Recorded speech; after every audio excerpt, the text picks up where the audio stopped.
18 पुराण और 14 विद्याओं के विभाग का वर्णन।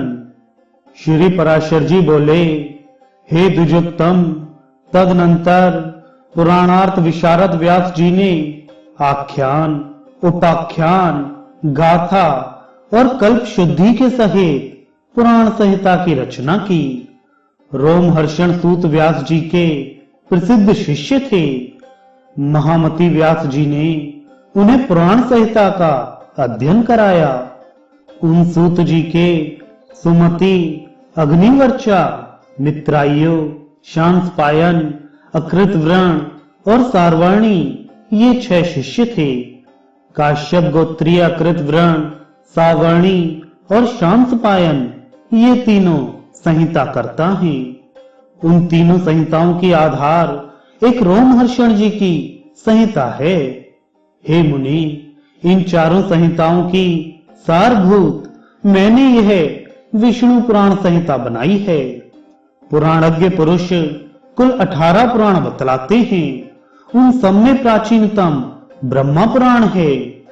प्रथम पुराण ब्राह्म है, दूसरा पाद्म, तीसरा वैष्णव, चौथा शैव, पांचवा भागवत, छठा नारदीय और 7वां मार्कंडेय है।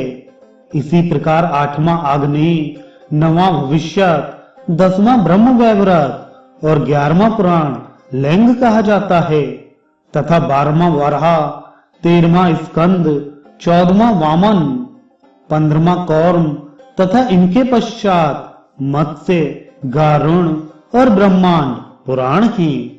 हे महामुनि, यही 18 महापुराण हैं। इनके अतिरिक्त मुनिजनों ने और भी अनेक उपपुराण बतलाए हैं। इन सभी में सृष्टि, प्रलय, देवता आदि के वंश, मनवंतर और भिन्न भिन्न राजवंशों के चरित्रों का वर्णन किया गया है। हे मैत्रेय, जिस पुराण को मैं तुम्हें सुना रहा हूं वह पाद्म पुराण के अनंतर कहा हुआ वैष्णव नामक महापुराण है। हे साधु श्रेष्ठ, इसमें सर्ग, प्रतिसर्ग, वंश और मनवंतर आदि का वर्णन करते हुए सर्वत्र केवल विष्णु भगवान का ही वर्णन किया गया है। 6 वेदांग, 4 वेद, मीमांसा, न्याय, पुराण और धर्मशास्त्र ये ही 14 विद्याएं हैं।